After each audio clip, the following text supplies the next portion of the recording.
দাও খোদা দাও আমায় আবার ওমার দারাজ দিয়ে, হামজাকে দাও ঘরে ঘরে জীবন দিতে অকাতরে, হামজাকে দাও ঘরে ঘরে জীবন দিতে অকাতরে, আবার কাবা ভাঙতে এলে পাঠাওয়া বাবি,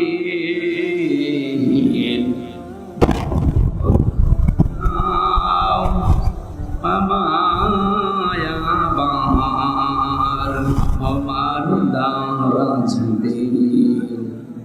আলহামদুলিল্লাহ। আল্লাহ পাক বলেন, কুল ইন কুনতুম তুহিব্বুনাল্লাহ ফাত্তাবিউনি ইউহিব্বুকুমুল্লাহ ওয়া ইয়াগফির লাকুম যুনুবাকুম আল্লাহু গফুরুর রহিম। খেয়াল করে দেখবেন এই আয়াতটা নিয়ে আজ অনেক বাতিল পন্থী লোক পর্যন্ত মানুষকে ভুল ব্যাখ্যা দিয়ে উল্টা দিকে নিয়ে যাচ্ছে, অথচ আল্লাহ পাক এই আয়াতে ওইটা বলতে চাননি। কি বলতে চেয়েছে একটু খেয়াল করেন। আল্লাহ পাক বলেন, নবী আপনি বলুন, ইন কুনতুম তুহিব্বুনাল্লাহ, যদি আল্লাহকে ভালোবাসি এ দাবি তোমরা করো। এ দাবি আমাদের নেই, জবান খুলে বলে না দাবি আমাদের আছে কিনা। আল্লাহ তোমাকে ভালোবাসি এ দাবি যারা করবে, আল্লাহ পাক ঘোষণা দিচ্ছেন ফাত্তাবিউনি, তারা যেন আপনার অনুসরণ করে। চট্টগ্রামে বিভাগের ভেতরে যতগুলো জেলা আছে অধিকাংশ জায়গায় আশিকে রাসূলের নাম নিয়ে অনেকেই বলতে চায় আল্লাহকে যারা ভালোবাসে তারা রাসূলকে ভালোবাসবে না। এখানে এ শব্দ নেই, এখানে হাব্বুন না দিয়ে আল্লাহ তাবউন দিয়েছেন। তাবাইন আমি অভিধান যতগুলো দেখেছি বিশ্ববিদ্যালয়ে থাকাকালীন, প্রত্যেকটি অভিধান বেত্তা এই তাবউন শব্দের শাব্দিক অর্থ দিয়েছেন দেখে দেখে চলা। আপনি এখানে ভালোবাসার অর্থ করছেন কোন সেন্সে আমার তো বুঝে আসে না। কেউ যদি রাসূলকে অনুসরণ করে দেখে দেখে চলে, ফাত্তাবিউনি ইউহিব্বুকুমুল্লাহ, তার প্রধান পুরস্কার আল্লাহ বলেন আমি নিজেই তাকে ভালোবাসা আরম্ভ করব। আমি তাকে ভালোবেসেছি বা ভালোবাসা আরম্ভ করেছি এ কথা এখানে নেই। ইউহিব্বু মুজারে বর্তমান ভবিষ্যৎ প্রেজেন্ট ফিউচার আল্লাহ ইউহিব্বু দিয়েছেন এই কারণে কেউ যদি রাসূলের অনুসরণ করা আরম্ভ করে আল্লাহ তাকে ভালোবাসা শুরু করবে। এখন আমাদের প্রশ্ন হচ্ছে অনুসরণ এটা কি আংশিক না পূর্ণাঙ্গ? আরো জোরে বলেন। বিবেকের কাছে প্রশ্ন করেন তো, এই দেশে আমরা যারা আশিকে রাসূল দাবি করছি আমাদের অনুসরণ কি পূর্ণাঙ্গ না আংশিক? হয়তো কেউ নামাজ পড়ে দাড়ি রেখে রোজা রেখে পাগড়ি বায়াম মাথায় দিয়ে জব্বা গায়ে দিয়ে অথবা সর্বোচ্চ দস্তরখানা বিছিয়ে খাবার খেয়ে খাবারের পরে মিষ্টি খেয়ে শেষ। বাকি রাসূলের 63 বছরের বিশাল জীবনে আর কোনো জায়গা নেই, বলেন না কেন? নবীজি তার স্ত্রীদের সাথে কি ব্যবহার করতেন? সামাজিক জীবনে, পারিবারিক জীবনে, রাজনৈতিক জীবনে তিনি যে 10টা বছর রাষ্ট্র চালিয়েছেন, প্রধানমন্ত্রী ছিলেন, এই সমস্ত জায়গার কথাগুলো বললে যারা রাজনীতি মনে করে মানুষকে ধোঁকা দিয়ে বোকা বানাতে চান, আল্লাহর কসম আপনার অনুসরণ হচ্ছে আংশিক, পূর্ণাঙ্গ না। আংশিক অনুসরণ করলে আপনাকে আল্লাহ ভালোবাসা শুরু করবে। বলেন বলেন। আব্দুল্লাহ ইবনে উবাইয়ের জীবনী পড়েছি। এই লোকটা বিশ্ব নবীকে অনুসরণ করেছিল, কিন্তু আংশিক। ওর নামাজ রোজা বিশ্ব নবীর সাথেও তারাবি পড়তো, ইফতারি করতো, নামাজ পড়তো তার পেছনে। ওর দাড়ি ছিল, জুব্বা ছিল, তসবিহ ছিল, সব ছিল। রাজনৈতিক জীবনে তলে তলে আদর্শ ছিল আবু জেহেল। এর অনুসরণ শুধু আংশিক হয়েছে, পূর্ণাঙ্গ না। এই জন্য আল্লাহ তাকে ভালোবাসেনি। আর আল্লাহ যদি ভালো না বাসে, তাকে আল্লাহ মাফও করবে না, জান্নাত তো দূরের কথা। এই সহজ কথাগুলো মাথায় আমাদের ঢোকে না, খালি উল্টা দিকে নিয়ে যান। আমি যে ভালোবাসা বাদ দিয়ে অনুসরণের ব্যাখ্যাটা এখানে করেছি, ভালো তো বাসায় লাগবে, মাস্ট বি, ভালোবাসা তো থাকবে, কিন্তু ভালোবাসার প্রমাণ দেওয়া লাগবে নবীজির জীবনের অনুসরণের মাধ্যমে। এই কথাটা মিডিয়ারা দেখবেন কালকে কাটছাট করে নরে বাংলা, ইংরেজি বাংলা এদের কাছে পাঠিয়ে দেবে। আর এরা বলবে আমির হামজা রাসূলের ভালোবাসার বিরুদ্ধে। কি ভালোবাসা ওনাদের? বিশ্বনবীর আদর্শের কথা, ভালোবাসার কথা বলতে গিয়ে এই 3টা বছর আমার জীবন থেকে হারিয়ে গেল। আর ওদের জীবনের 1 মিনিটও নষ্ট হয় না। ওরা বলে আশিকে রাসূল।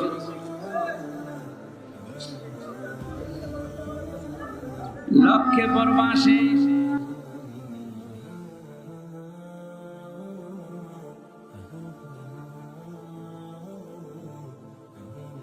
শব্দটা বোঝানোর জন্য যে বিষয়টা নিয়ে এসেছিলাম, আমি আয়াত পড়ার পরে, ব্যাখ্যা পড়ার পরে আমার যতটুকু ধারণা বা আমার যে বিশ্বাস, এই বাংলাদেশে অনেক পীর, অনেক আলেম, অনেক মুসলমান আংশিক অনুসরণ করার কারণে আল্লাহর ভালোবাসা এখনো পাওয়া আরম্ভ করেনি।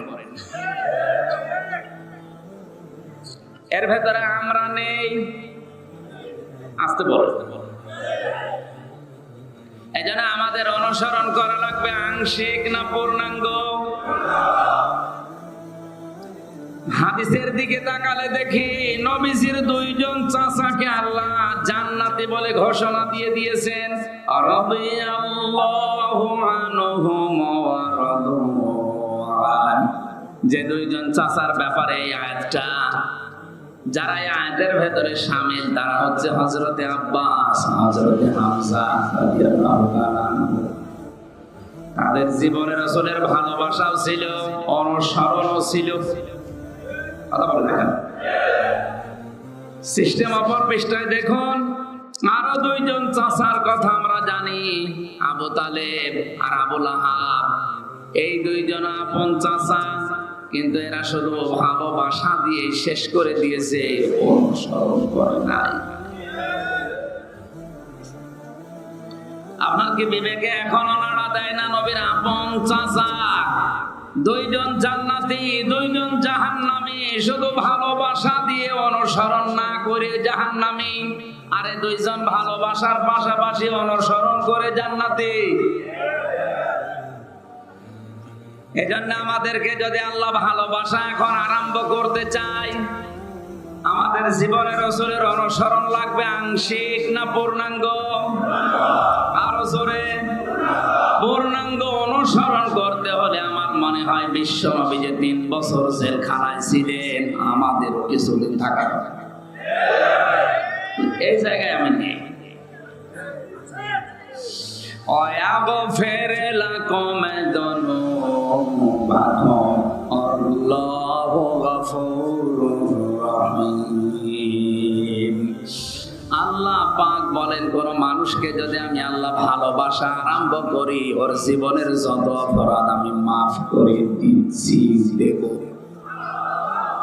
জামবন দেননি জনব বহু বছর, ওর একটা গোনা জীবনে আর বাকি থাকবে না। এক ফের এটাও মজারে, সব মাফ করে দিচ্ছি, এমনকি সামনেও দেব। কারণ এর পরে 2টা গুরুত্বপূর্ণ নাম আল্লাহ দিয়েছেন, আল্লাহু গফুরুর রহিম।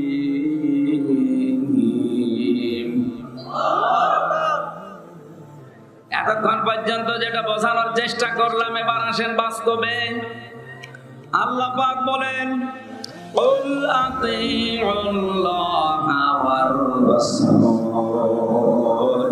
فَإِن تَوَلَّوْا فَإِنَّ اللَّهَ لَا يُحِبُّ الْكَافِرِينَ। হে নবী, আপনি বলেন, তোমরা অনুসরণ করো, আনুগত্য করো, দেখে দেখে চলো আমি আল্লাহর বিধানকে, আমি রাসূলের আদর্শকে।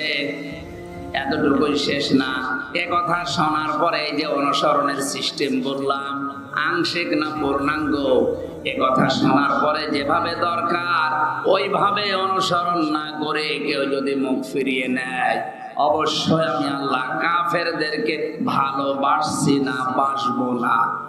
তার মানে আল্লাহর নবীর অনুসরণ যারা আরম্ভ করবে না, এরা কাফের। বলেন বলেন। আর কাফেরদেরকে আল্লাহ ভালোবাসছে না, বাসবেও না, ইউহিব্বু, এটাও মোসারে। তাহলে এমন মানুষের অনুসরণ করার কথা এতক্ষণ পর্যন্ত শুনছি যে মানুষের অনুসরণ করলে জীবনের গুনাহ আল্লাহ সব মাফ করে দেয়। এখন থেকে আমাদের অনুসরণ আংশিক আর না, জীবন যতদিন আছে আমরা পূর্ণাঙ্গ করব ইনশাআল্লাহ। আমার আজকের আলোচনার বিষয় একটা কাজে জান্নাতি। কয়টা? জেলখানায় যাবার আগে একটা ঘটনা ঘটেছিল, ওই 21 সালের দিকে কুষ্টিয়ায় এক লোক আমারে বলছে, হুজুর যত কথা বলেন 1.5 ঘন্টা 2 ঘন্টা ধরে এত মনে রাখা যায় না, এমন একটা শর্টকাট কথা বলেন, একটা কথা বলবেন যেন একটা কথা মানলে জান্নাতে যেতে পারি, সেই ব্যবস্থা করে দিন। চিন্তা করলাম আবার কোন প্রশ্ন, একটা কথা বলা লাগবে, ওই একটা কথা মেনে জান্নাতে যেতে চান। কোরআন শরীফ খুঁজতে লাগলাম, খুঁজতে খুঁজতে আয়াতটা আমার চোখে ধরা পড়েছে। আল্লাহ পাক জানিয়েছে এখানে যে কথাগুলো এখন বলবো, এই একটা কথা যদি কেউ মেনে নিতে পারে সে জান্নাতি। বলে সুবহানাল্লাহ। জবান খুলে গভীর রজনীতে কোরআনের সোনালী আয়াত একবার পড়েন, আউযু বিল্লাহি মিনাশ শাইতানির রাজিম, বিসমিল্লাহির রহমানির রহিম,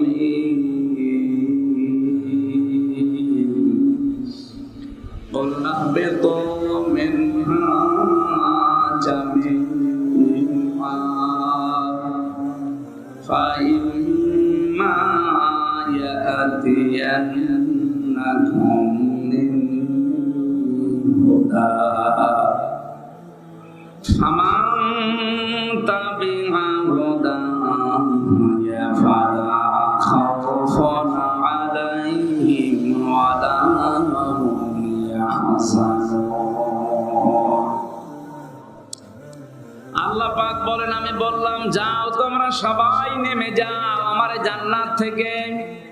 কথাগুলো বোঝার চেষ্টা করেন। 2 জনকে আল্লাহ নামিয়েছিলেন, খুব বেশি হলো 3 জন, হযরতে আদম, হযরতে হাওয়া, পাশাপাশি শয়তান। কয়জন? আল্লাহ যে এখানে জামিআ দিয়েছেন, মুফাসসির লিখেছেন হযরতে আদম এবং হাওয়া, এই 2 জনকে আল্লাহ শুধু উদ্দেশ্য করেননি, কিয়ামত পর্যন্ত যত সন্তান আদমের আসবে তারাও এই জামিয়ার ভেতরে শামিল। বলেন সুবহানাল্লাহ। যেহেতু আমরা আদমের সন্তান নাকি, এই কথাটা ভুলিয়ে দেওয়ার জন্য আজ অনেক নাস্তিক মুরতাদেরা আমাদের শিক্ষা ব্যবস্থায় পর্যন্ত এটা চালিয়ে দিতে চায় যে আমরা আদমের সন্তান না, আমরা বানরের সন্তান।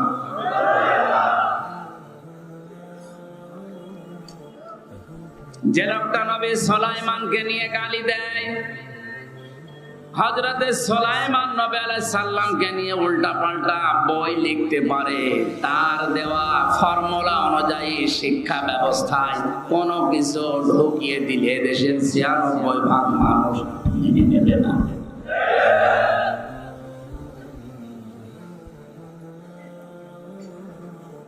আপনি হয়তো বানরের সন্তান হতে পারেন, আপনার পূর্বপুরুষ থাকতে পারে, কিন্তু আমরা ওটা স্বীকার করি না। আমাদের কোরআন জানিয়েছে আমরা আদমের সন্তান। আলাকাদ কাররামানা বানি আদম। আল্লাহ পাক বলেন আমি বনি আদমের সন্তানদেরকে সম্মানিত করেছি। জোরে বলেন সুবহানাল্লাহ। আমাদের নামিয়ে দিলেন যখন হযরতে আদম এবং হাওয়া পৃথিবীর দুইজন দুই জায়গায়, আল্লাহ পাক তাদেরকে জানিয়ে দিলেন আফসোস করা, দুঃখ করা, হয়তো হতাশা এগুলো ঘিরে ধরেছে তোমাদেরকে, কোনো অসুবিধা নেই। ফাইম্মা ইয়াতিয়ান্নাকুম মিন্নি হুদা, আমার পক্ষ থেকে যুগে যুগে হেদায়েত যাবে, পথ নির্দেশিকা যাবে। ফামান তাবিয়া হুদায়া, যে ব্যক্তি অনুসরণ করবে সেই হেদায়েতের, ফালা খাউফুন আলাইহিম ওয়ালা হুম ইয়াহজানুন, তাদের কোনো ভয়ও নেই, চিন্তাও নেই। তাদেরকে আবার যেখান থেকে ফিরিয়ে দিলাম এই জায়গায় ফিরিয়ে নিয়ে আসবো। যে হেদায়েত পাঠিয়েছেন যুগে যুগে, তার ভেতরে সর্বশেষ হেদায়েতের নাম আল কোরআন, আল ফুরকান। কথার জবাব দেন না কেন? সর্বশেষ হেদায়েতের নাম কি? আল কোরআন, আল ফুরকান। কোরআনে কারীম যদি এখন সর্বশেষ হেদায়েতের এই কিতাব থাকার পরে, পাওয়ার পরে কেউ কোরআন থেকে সত্য মিথ্যা পার্থক্য করে বাকি জীবন চালাতে না পারে, আল্লাহর কসম ওর কপালে আর হেদায়েত বলে কিছু নেই। এবার গুরুত্বপূর্ণ একটা তথ্য বলবো, ভালো করে খেয়াল করে। আল্লাহ রাব্বুল আলামিন কোরআনে কারীমকে শুধু কোরআন নাম দিয়েই ছেড়ে দেননি, ৫৫টার উপরে নাম পেয়েছি আমি। তার ভেতরে অন্যতম নাম হচ্ছে আল ফুরকান, সত্য মিথ্যার পার্থক্যকারী কিতাব এই কোরআন। শাহরু রমাদান আল্লাযী উনজিলা ফীহিল কুরআন হুদাল লিন-নাসি ওয়া বায়্যিনাতিন মিনাল হুদা ওয়াল ফুরকান। আল্লাহ পাক বলেন এই যে রমজান মাস, এ মাসে আমি কোরআন নাযিল করলাম হেদায়েতের পথ নির্দেশিকা দিয়ে, স্পষ্ট দলিল আর প্রমাণ দিয়ে। এটা সত্য মিথ্যা পার্থক্যকারী। আমি আয়াতের তাফসিরে টিকাই দেখেছি, কোরআন পাওয়ার পরে সর্বশেষ হেদায়েতের এই মশাল, এই কিতাব, এটা পাওয়ার পরেও যদি কেউ সত্য মিথ্যার পার্থক্য করে বাকি জীবন চালাতে না পারে, ওর জীবন আল্লাহর ভাষায় ব্যর্থ। আমরা ব্যর্থ হতে চাই? আরো জোরে বলেন। এই যে ফালা খাউফুন আলাইহিম ওয়ালা হুম ইয়াহজানুন, আল্লাহর এই হেদায়েতকে যারা অনুসরণ করবে, দেখে চলবে, তাদের কোনো ভয় নেই, চিন্তা নেই। এই ৩টা বছরে অন্ধকার জীবনে আমি যতটুকু অভিজ্ঞতা, বাস্তবতা পেয়েছি, ২ মিনিটের ভেতরে একটা কথা শোনাচ্ছি। আপনার আগ্রহ, আপনার বাস্তবতা, আপনার ঈমান আমার মনে হয় আরো বেড়ে যাবে। সূরা হামিম সাজদার ৩০ নম্বর আয়াতটা লক্ষ্য করবেন। ইন্নাল্লাযীনা ক্বালু রাব্বুনাল্লাহু সুম্মা ইসতাকামু তাতানাজ্জালু আলাইহিমুল মালায়েকা আল্লা তাখাফু ওয়া লা তাহজানু ওয়াবশিরু বিল জান্নাতিল্লাতী কুনতুম তুআদুন। আল্লাহ পাক বলেন অবশ্যই যারা এই যে হেদায়েতের কিতাবের ভেতরে আয়াতটা আছে না নেই, এই আয়াতে আল্লাহ জানিয়েছেন অবশ্যই যারা এ কথা বলতে পারে যে আমাদের রব আল্লাহ, এর উপরে টিকে থাকে, ইস্তেকামাত পয়দা করে, দৃঢ়তা পয়দা করে, তাদের বিপদে আপদে আমি আল্লাহ ফেরেশতা নাজিল করে হলেও সাহায্যের জন্য পাঠাই। ফেরেশতারা এসে তাদেরকে সান্ত্বনা দেয়, কোনো ভয় নেই, কোনো চিন্তা নেই। তাফসিরে আমি এই যে আল্লাহ তাখাফু ওয়া লা তাহজানু, এই দুইটা শব্দ পড়তে গিয়ে বাইরে যতদিন ছিলাম আমি বুঝিও নাই, পাইও নাই। ভেতরে যাবার পরে 3 বছরে পেয়েছি এবং আমি শুনেছি। ফেরেশতারা এসে বলে একজন না, মালাইকা বহু বছর, বহু ফেরেশতা আল্লাহ পাঠায়। ওই লোকটাকে ডাক দিয়ে বলে, আল্লাহর বান্দা, কোনো ভয় নেই, কোনো চিন্তা নেই। কিসের ভয়, কিসের চিন্তা?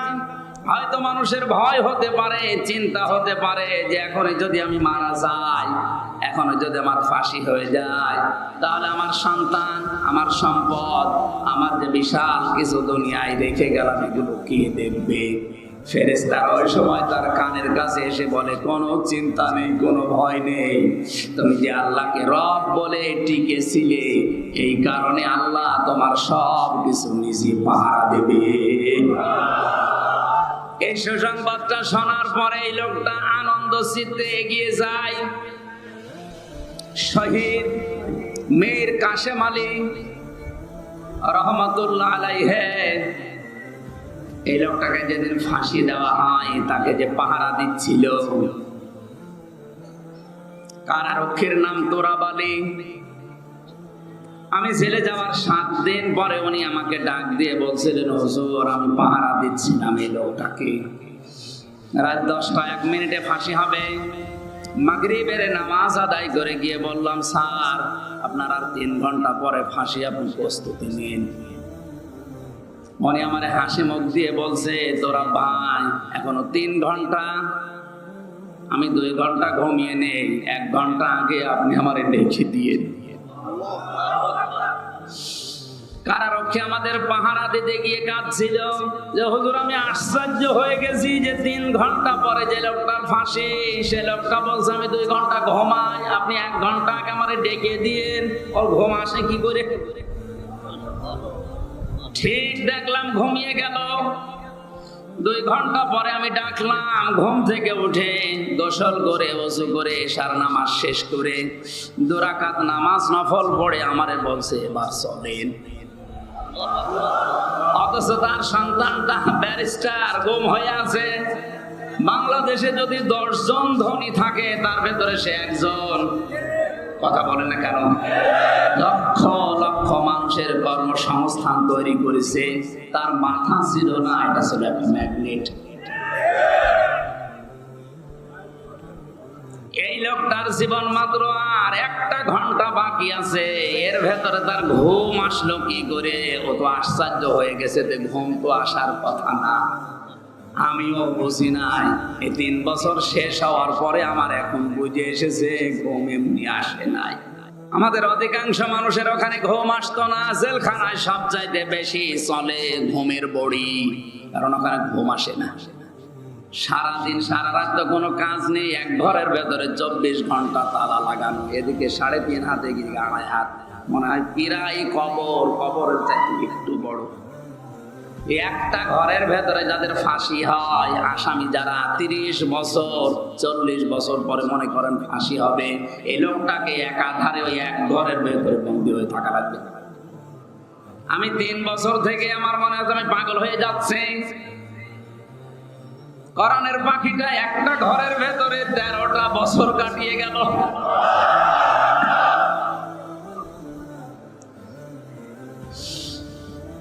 লক্ষ্যে প্রবাসী কোরআনে কারিমের আয়াত অনুযায়ী আমি বলছি, ওয়াবশিরু বিল জান্নাতিল্লাতী কুনতুম তুআদুন।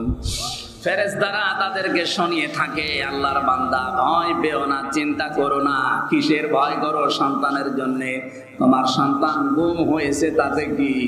তোমার লক্ষ লক্ষ মানুষেরা কাজ করে প্রতিষ্ঠানে, তাতে কি? বিদায় না, মহান আল্লাহ এগুলো সব পাহারাদার হয়ে যাবে। এই কারণেই মনে হয় তার 2 ঘন্টা ঘুম হয়েছে, নাই তো ঘুম আসার কথা না।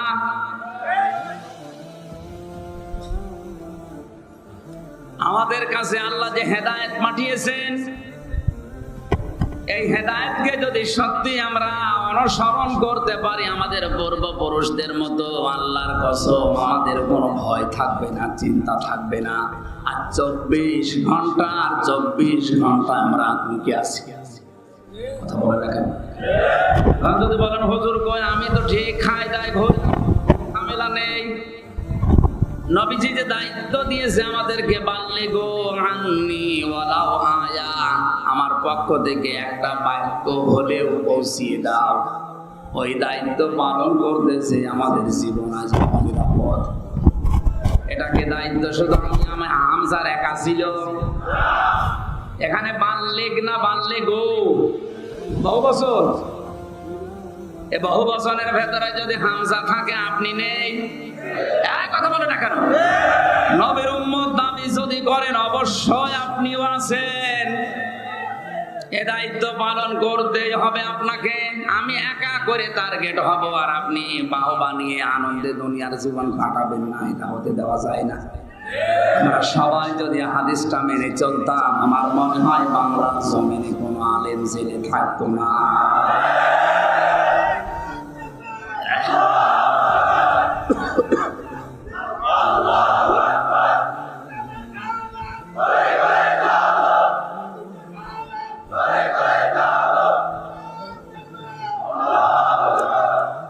আল্লাহ রাব্বুল আলামিন বলেন, পাঠিয়ে দিয়েছি হযরত আদম আলাইহিস সালামকে দুনিয়াতে। পাঠানোর পরে সর্বশেষ যে হেদায়েতের চিঠি, হেদায়েতের কিতাব পাঠিয়েছি, তাদের দায়িত্ব হচ্ছে আমার পাঠানো এই চিঠিটা পড়া। আল্লাযীনা আতাইনাহুমুল কিতাবা ইয়াতলুনাহু হাক্কা তিলাওয়াতি উলাইকা ইউমিনুনা বিহি ওয়া মা ইয়াকফুর বিহি ফাউলাইকা হুমুল কাফিরুন না ফাসিকুন খাসিরুন। আমি আল্লাহ যাদেরকে এই কিতাবটা দিয়েছি তারা এর হক আদায় করে তেলাওয়াত করেন। আমি তাফসীরের ভেতরে হক আদায় করে তেলাওয়াত করার 4টা অর্থ পেয়েছি।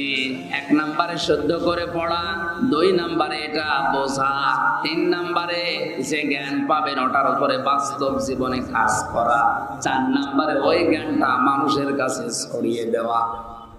তেলাওয়াতের অর্থ কয়টা বললাম? এটা হক আদায় করে তেলাওয়াত। এই তেলাওয়াত আমাদের আছে? বলেন। সর্বোচ্চ জায়গা থেকে শুরু করে আমি পর্যন্ত তাকান, আমাদের হয়তো শুদ্ধ করে তেলাওয়াত হয় এবং পড়া বোঝা পর্যন্ত শেষ। বাস্তবে যে যতটুকু পড়লাম অতটুকুর উপর আমার প্র্যাকটিক্যাল লাইফটা সাজাবো, এই লাইনে আমরা অনেকেই নেই। আর 4 নাম্বারটা এটা মানুষের কাছে ছড়িয়ে দেওয়া, মানুষকে মানানোর মতো ব্যবস্থা করা, এটাই তোমরা নিয়েই। তাহলে হক আদায় করে তেলাওয়াত হচ্ছে। বলেন আমরা যদি শুনে রেখেছি একটা অক্ষর পড়লে 10টা নেকি, হ্যাঁ অবশ্যই হবে। আপনাকে হক আদায় করে তেলাওয়াত করার নির্দেশ দিলেন আল্লাহ, উলাইকা ইউমিনুনা বিহি। আর এই মানুষগুলো আমার কোরআনকে বিশ্বাস করে। তাহলে হক আদায় করে যাদের তেলাওয়াত হচ্ছে না, ওরা কোরআন বিশ্বাস করে না।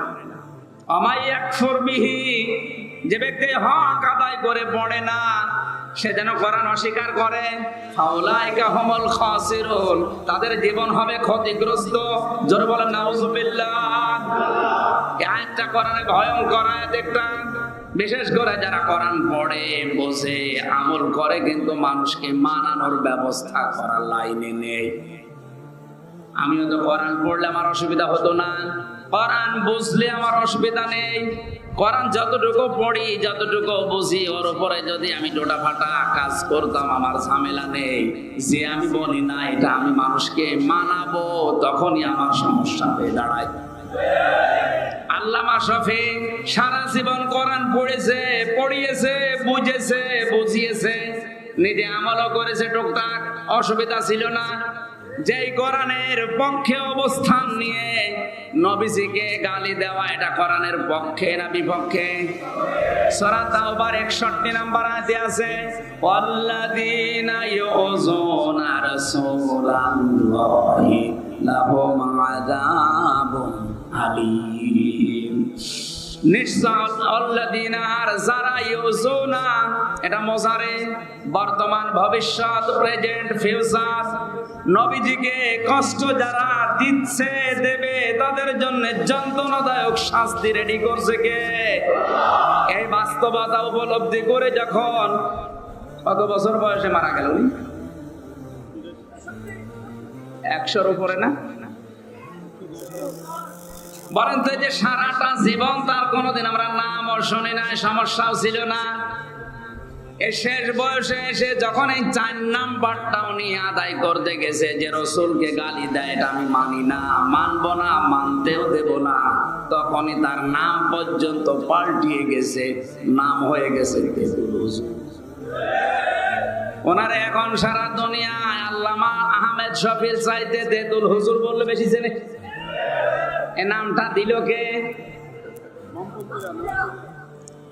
যে মাথা থেকে নামটা এসেছে, তাকান, এটা ছোটখাটো মাথা না।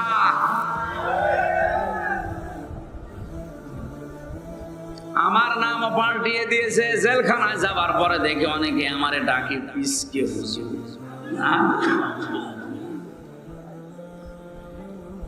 আপনারা হয়তো দেখেছেন আমার এই ছোট মেয়েটা, আমি 1 বছর রেখে গিয়েছিলাম জেলে, এখন ওর 4 বছর। জামিন হওয়ার কিছুদিন আগে কারাগারের যে পিছন ভ্যান আছে, ওটা ধরে মনে হয় ঝুলিয়েছিল। আমারই তো পিসকে আছে, আমারই পিসকে বলে ডাকে। আমার এখন আমি রামজান পাল্টিয়ে গেছি। আমি তো কোরআনের হক আদায় করে তেলাওয়াত করতে চাই, কারণ আমাকে যেখান থেকে আসা ওই জায়গায় আবার ফেরত যাওয়া লাগবে। আর কাজে একটাই কাজ, কয়টা? এই একটা কাজই আমারে করা লাগবে। এবার আপনি হার হিসাবে মিলান, এই দেশের 100 জনের 95 জন মানুষ আল্লাহর এই চিঠি, এই কোরআন শরীফ পড়তে পারে না। মাদ্রাসা যারা কায়েম করেছে, এখানে এ কোরআন এখানে পড়ানো হয় না। আরো জোরে বলেন, এখানে কোরআন বোঝানো হয় না, এখানে কোরআনের উপরে আমলও করানো হয়। 4 নাম্বারটা এখান থেকেও যদি শুরু হয় যে আমরা কোরআন মানুষকে মানাবো, তখনই আবু হানিফার মতো 8 বছর জেলখানা থাকা লাগবে, ইমাম মালিকের মতো 42 দিন রিমান্ডে থাকা লাগবে, কোরআনের পাখির মতো শেষ পর্যন্ত জীবন দেওয়া লাগতে পারে। আমরা শুধু উল্টা দিকে নিয়ে যাই, আমরা কোরআন পড়ি না, আমরা নামাজ পড়ি না, আমরা তাহাজ্জুদও পড়ি। আরে ভাই, এই 4টা বিষয় লক্ষ্য করে কেউ যদি কোরআন না পড়ে, সে হক আদায় করে পড়ে না, আর হক আদায় করে না পড়লে সে কোরআন বিশ্বাসও করে না।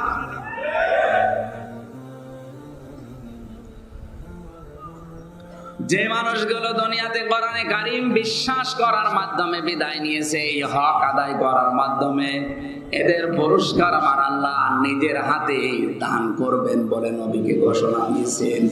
আমার আমিলা বিহি উজিরা, কোরআন দিয়ে যারা আমল করে, এদের পুরস্কার আল্লাহ নিজের হাতে দান করবেন।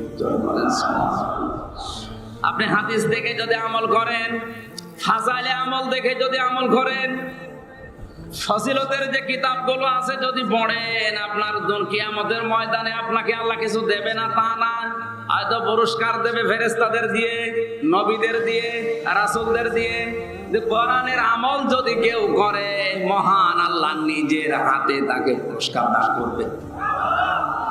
ফ্যাক্টরিতে কাজ করছেন, যদি ঘোষণা দেওয়া হয় আজকের বেতন দেবে ম্যানেজার, আমরা অনেকেই খুশি হব না। যদি ঘোষণা দেওয়া হয় আজকে মালিক নিজে এসে মন মতো বেতন দেবে, অনেকের ভেসে খুশি জোয়ার বইবে। তারপর দুনিয়ার প্রতিটি মালিকের একটা সীমাবদ্ধতা আছে। হাদিসের এই ভাষাটা আমানা আমিলা বিহি উজিরা, যারা কোরআন দিয়ে আমল করবে এদের পুরস্কার আল্লাহ নিজে দান করবেন। কত দেবেন এটা আমরা জানি না, বিগয়রে হিসাব। সুতরাং আমাদের আমল হবে দুনিয়ায় কিসের উপরে? এ কোরআনে আল্লাহ 500 আমল দিয়েছেন, শরীয়তের বিধান। তার ভিতরে এইটা একটা।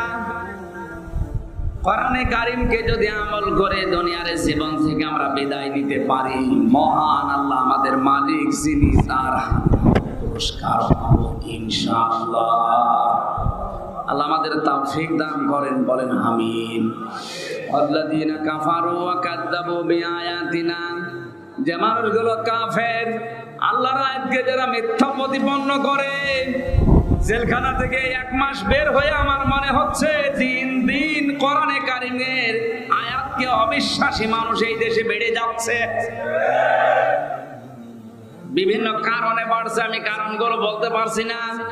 উলাইকা আসহাবুন নারি হুম ফিহা খালিদুন, এরা হচ্ছে জাহান্নামের অধিবাসী, চিরকাল এদেরকে জাহান্নামে থাকা লাগবে। নাউজুবিল্লাহ। কোরআন এসেছে আপনাদের সতর্ক করার জন্য।